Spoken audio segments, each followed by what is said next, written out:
नमस्कार, मेरा नाम शशांक पांडे है और आप NBC 24 देख रहे हैं। पप्पू देव का तो नाम आपने सुना होगा। जी हाँ, पुलिस कस्टडी में उनकी मौत हो गई है। पुलिस कहती है कि हार्ट अटैक से उनकी मौत हुई है, लेकिन पोस्टमार्टम रिपोर्ट कुछ और कहती है। घर वाले भी आरोप लगा रहे हैं, पप्पू देव के जो लोग हैं वो भी पुलिस पर आरोप लगा रहे हैं कि पप्पू देव को जेल में पीटा गया है, जिसकी वजह से उनकी मौत हो गई है। अब इस पर बड़ा एक खुलासा हुआ है, जिस खुलासे को लेकर हमारे साथ बैठे हुए हमारे सहयोगी रोहित हैं। रोहित जी, पहला तो सवाल ये रहेगा कि पप्पू देव की मौत पर इतना आखिर बवाल क्यों? देखिए, सीधे तौर पे आपको बताना चाहूंगा, मौत की मांडवाली करने वाला अपराध जगत का बेताज बादशाह पप्पू देव को कहा जाता था। एक दौर था 90 के दशक में, जब पप्पू यादव की तूती बोलती थी और अपराध जगत में अगर किसी का अपहरण करना होता था, किसी का सीधे तौर पे उठाना होता था और किसी से पैसा वसूल नहीं जाता था, तो बिना पप्पू देव के कहीं भी कुछ नहीं हो सकता था। और जिस प्रकार से पप्पू देव के आपराधिक इतिहास की बात कर ली जाए, बिहार, नेपाल और कई अन्य राज्य हैं जहां पप्पू देव की तूती बोलती थी। लेकिन कुछ दिन पूर्व जिस प्रकार से पप्पू देव की मौत होती है और मौत के पूरे घटनाक्रम की बात कर ली जाए, पूरे प्रकरण की बात कर ली जाए संसार, तो कहीं ना कहीं पुलिस की थ्योरी पे सवाल खड़ा हुआ था। और 5 दिन पहले हम लोगों ने सीधे तौर पे यह सवाल भी उठाया था और कहा था कि सहरसा से ताल्लुक रखते हैं पप्पू देव। और जिस प्रकार से पप्पू देव की मौत हुई थी, पप्पू देव के आपराधिक इतिहास की बात कर ली जाए तो लूट, हत्या, ये तमाम थाने हैं, तमाम जो राज्य हैं, तमाम जो देश हैं जहां पे पप्पू देव की तूती बोलती थी और पप्पू देव के इशारों पे किसी का अपहरण हो जाना आम बात था। पप्पू देव उस समय सुर्खियों में आए थे जब तुलसी अग्रवाल का उन्होंने अपहरण किया था और अपहरण के दौरान कहीं ना कहीं उनसे तुलसी अग्रवाल, जो काफी बड़े व्यवसायी के रूप में नेपाल के रहने वाले थे, उनका अपहरण हुआ था। और पूरे तरीके से कहा जा सकता है कि पुलिस महकमे में जो था वो हड़कंप मच गया था और 5 करोड़ रुपए वसूले गए थे तुलसी अग्रवाल के अपहरण के बाद। उसी समय पप्पू देव का नाम खिला था। पप्पू देव जो कई बार उनकी पत्नी चुनाव भी लड़ चुकी है। लेकिन कुछ दिन पूर्व की बात कर ली जाए कि पप्पू देव अपने किसी साथियों के साथ, जिस प्रकार से पुलिस के अनुसार या लोगों के अनुसार कहें, तो पप्पू देव किसी जमीनी कारोबार के जमीनी मामले में जाते हैं, तभी पुलिस को गुप्त सूचना मिलती है और पुलिस घेराबंदी करती है। यह पुलिस का तर्क है। घेराबंदी करती है, राइफल से पुलिस पर फायरिंग किया जाता है। जिस प्रकार से तमाम बातें सामने आ रही है, इसकी पुष्टि हम भी नहीं करते हैं। तो भागने के दौरान एक दीवार से पप्पू देव गिर जाता और हार्ट अटैक से उसकी मौत हो जाती है। लेकिन मैं आपको बताना चाहूंगा पूरा घटनाक्रम शशांक। लेकिन सबसे बड़ा सवाल उठता है कि पुलिस ने बताया कि हार्ट अटैक से उसकी मौत हो गई थी पप्पू देव की। लेकिन जिस प्रकार से हमने उस समय भी उठाया था कि पप्पू देव अपराध जगत का बेताज बादशाह था और जिस प्रकार से उसके शरीर पे चोट के निशान थे, जो चीख चीख के ये बता रहे थे कि आखिर पप्पू देव की पुलिस कस्टडी में बेरहमी तरीके से मारपीट की गई है, उसे मारा गया, जिसके कारण उसकी मौत हुई। और मौत नहीं, अब इसकी हत्या कह सकते हैं। हत्या क्यों कह सकते हैं कि पोस्टमार्टम रिपोर्ट आया है और पोस्टमार्टम रिपोर्ट में सीधे तौर पे यह सवाल उठ गया कि पप्पू देव की बेरहमी से पिटाई की गई थी, जिसके कारण उसका ब्रेन का नस फट गया और 30 जगह चोट के निशान है। ये साफ तौर पे जाहिर करते हैं कि आखिर किसके सह पे पप्पू देव की पिटाई की गई। पप्पू देव भले ही अपराधी था, लेकिन जिस प्रकार से हमारा संविधान है, जो कानूनी प्रक्रिया है कि अगर किसी को, अपराधी को अगर गिरफ्तार किया जाता है तो जो कानूनी प्रक्रिया है कोर्ट के समक्ष पेश किया जाता है और जो भी न्यायाधीश, जो कोर्ट में जो जज होते हैं, वो क्या कुछ आदेश देते हैं, जो कोर्ट की प्रक्रिया रहती है, जो केस की प्रक्रिया रहती है, वो होता है। लेकिन जिस प्रकार से कानून को हाथ में लिया, ये सवाल हम इसी उठा रहे हैं, इसी कारण ये बातों को बोल रहे हैं, क्योंकि पोस्टमार्टम रिपोर्ट आ गया और पोस्टमार्टम रिपोर्ट में यह साफ हो गया कि पुलिस पिटाई की वजह से ही पप्पू देव की जान गई। और इसके लिए आखिर कौन जिम्मेवार, आखिर किसके इशार पे नीतीश कुमार की पुलिस ने पप्पू देव की पिटाई की, इस पूरे घटनाक्रम को लेकर पप्पू यादव भी पप्पू देव के परिवार से मिले थे और उनकी पत्नी और आसपास के लोगों ने भी पुलिस के कार्यशैली पे सवाल उठाने का काम किया था। शशांक, एक सवाल ये भी उठ रहा है कि इस पूरे प्रकरण में लिपि सिंह पर बड़े गंभीर आरोप लग रहे हैं। ब्राह्मण भुनिहार समाज के लोग भी ये बात कह रहे हैं कि बिहार में भुनिहारों को टारगेट करके मारा जा रहा है और कहीं ना कहीं लिपि सिंह इसमें दोषी है और लिपि सिंह पर बड़े सवाल उठाए जा रहे हैं। तो आपको क्या लगता है कि लिपि सिंह को फंसाया जा रहा है या फिर लिपि सिंह पर हमेशा ये आरोप लगा रहा है, चाहे मूर्ति विसर्जन का मामला हो? देखिए, आपको मैं लिपि सिंह के बारे में बताता हूँ। लिपि सिंह एक आईपीएस है और सरकार की खास आईपीएस भी मानी जाती है। सभी लोग जानते हैं कि जिस प्रकार से लिपि सिंह की बात कर ली जाए तो लिपि सिंह सहरसा की पुलिस अधिकारी भी है वहां पे, और जिस प्रकार से पूरा घटनाक्रम जो हुआ सवालों के घेरे में लिपि सिंह पर सवाल इसी कारण उठेगा क्योंकि लिपि सिंह सहरसा की वहां की एसपी साहिबा भी है लगातार, और जिस प्रकार से पप्पू देव पर जिस प्रकार से पूरा घटनाक्रम हुआ, जो मेडिकल रिपोर्ट जो पोस्टमार्टम रिपोर्ट आए डॉक्टरों की 3 टीम ने जिस प्रकार से खुलासा के, पहले मैं पोस्टमार्टम के बारे में आपको समझा देता हूं, उसके बाद लिपि सिंह के कार्यकाल के बारे में बताऊंगा कि आखिर लिपि सिंह पर सवाल क्यों उठते हैं। लिपि सिंह के पिता आप जान रहे होंगे केंद्र में मंत्री भी है, जदयू के राष्ट्रीय अध्यक्ष भी रहे, और जिस प्रकार से लिपि सिंह पर सवाल हम नहीं उठा रहे, हम बार बार कह रहे हैं कि लिपि सिंह पर सवाल हम नहीं उठा रहे हैं। पप्पू देव को पे जो चोट के निशान थे, उनकी जो हत्या की बात अब पुख्ता हो गई कि पुलिस की तरफ से पिटाई की गई थी, ये भी बात का दावा हम नहीं कर रहे। पोस्टमार्टम रिपोर्ट अब और जो जख्म पे चोट के निशान थे वो सीधे तौर पे चीख चीख के इशारा कर रहे हैं कि आखिर उनकी पिटाई की गई थी। और जो मेडिकल रिपोर्ट जो 3 डॉक्टरों की टीम ने पोस्टमार्टम किया, उन्होंने खुलासा किया, और खुलासे में मैं आपको बताऊंगा कि आखिर कहां कहां पप्पू देव पे चोट लगी थी। देखिए सीधे तौर पे समझिए 30 बिंदुओं पे बात। हाँ, मैं 30 जगह का आपको चर्चा कर दे रहा हूँ। जो पोस्टमार्टम रिपोर्ट आई है, जो मेडिकल टीम की रिपोर्ट, सनसनीखेज खुलासा जो सामने आया है, वो सीधे तौर पे पप्पू देव के सिर पर गंभीर चोटों के कारण ब्रेन के अंदर का नस फट गया था, जिसके कारण उनका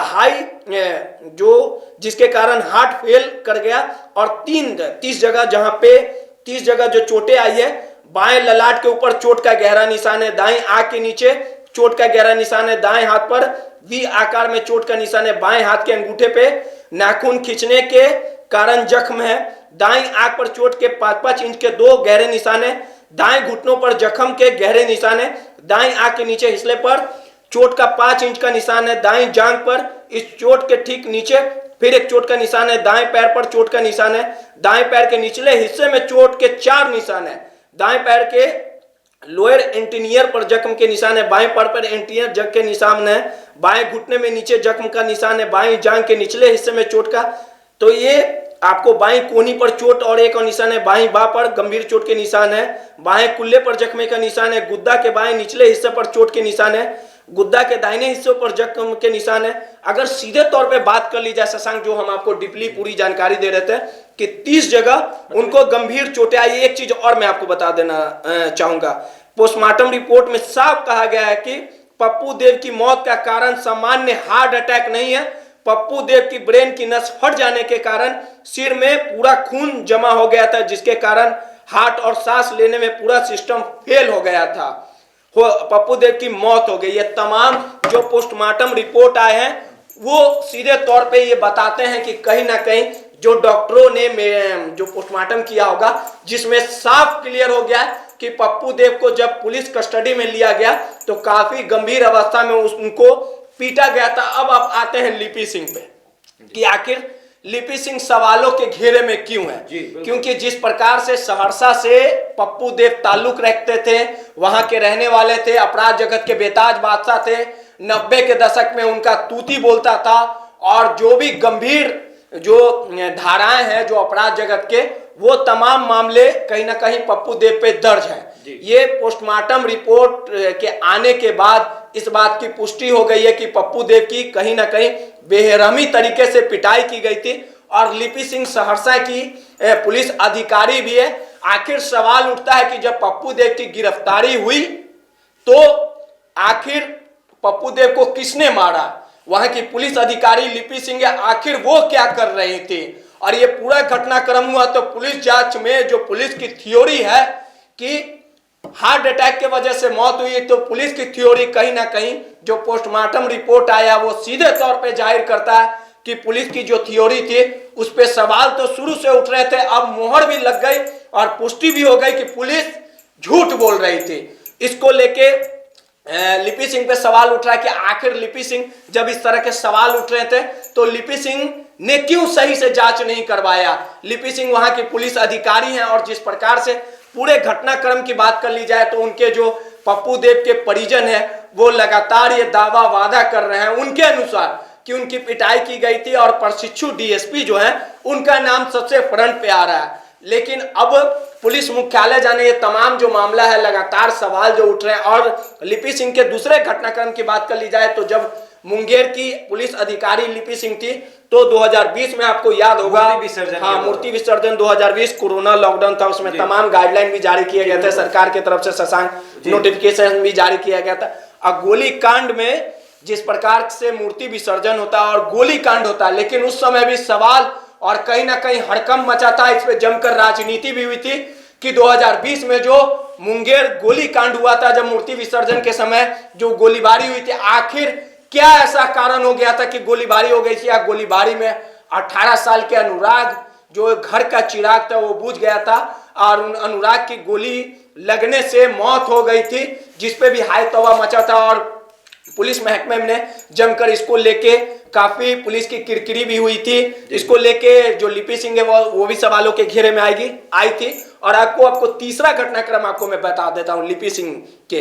लिपि सिंह काफी तेज तर्रार पुलिस अधिकारी मानी जाती है, लेकिन जिस प्रकार से भले ही तेज तर्रार पुलिस अधिकारी माना जाए, लेकिन यहाँ पे भी लिपि सिंह पे सवाल उठ रहे हैं कि सहरसा में पप्पू देव की जो मौत घटनाक्रम है उस पर लगातार ये बातें आ रही है कि हत्या किया गया है, पुलिस के द्वारा बेरहमी से मारा गया।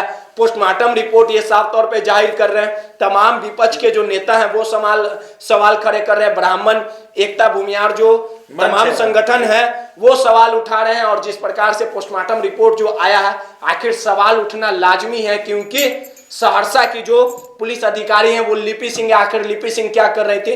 दूसरा घटनाक्रम आपको मैंने मुंगेर गोलीकांड बताया। मुंगेर गोलीकांड में भी जमकर लिपि सिंह की किरकिरी हुई थी। उनके जो कार्यकाल था उस समय भी सवाल उठा था कि आखिर अनुराग जो थे उसकी कैसे गोली लगने से मौत हो गई। इसके तमाम जो मामले हैं वो कोर्ट में चल रहा है, कानूनी प्रक्रिया है जो वो चल रही है। और इसको लेके अमरनाथ जो अनुराग के पिता थे उन्होंने सीधे तौर पे पुलिस के कार्यशैली पे सवाल भी खड़ा किया था और सीधे तौर पे कहा था कि उनके बेटे की जो गोली मारकर गोली चलने से जो हत्या हुई थी वो काफी दुखद थी। इसको लेके मामला जो है अभी कोर्ट में चल रहा है। तमाम घटनाक्रम हम आपको पिछले घटनाक्रम जो लिपि सिंह पर लगातार जो आरोप लग रहे थे लोगों के तरफ से, उनके अनुराग के परिजन के तरफ से जो आरोप लगाया गया था उस समय, और जो पूरे जो विपक्ष के लोग थे 2020 में जब ये घटना हुई थी तो पुलिस की किरकिरी हुई थी, सरकार पर निशाना भी साधा जा रहा था।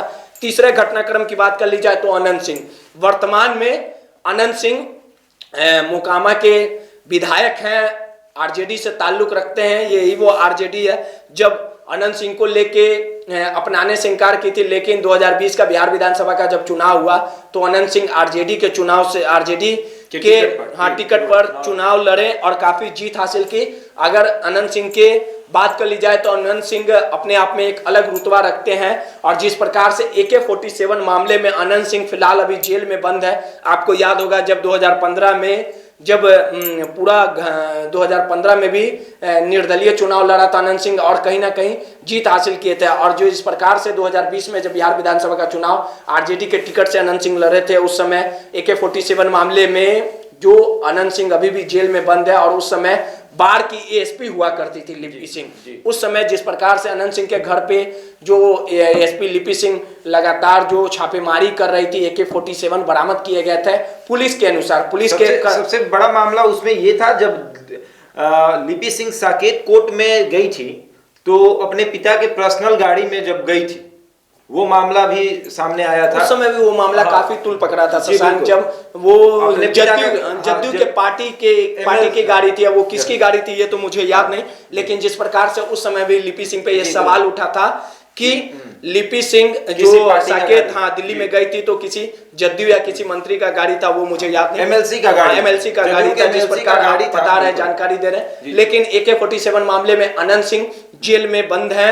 लगातार अनंत सिंह के समर्थक अनंत सिंह लगातार ये आरोप लगाते रहे कि AK-47 जिस प्रकार से पूरे प्रकरण पूरे मामले में उन्हें जेल भेजा गया था, ये सारा जो मामला था वो फर्जी था अनंत सिंह के अनुसार। जब उस तरह के बयान आते थे, अनंत सिंह के समर्थक के बयान आते थे, और उस समय भी लिपि सिंह पर काफी सवाल उठा था, उसके बाद उन्हें एसपी बना दिया गया था।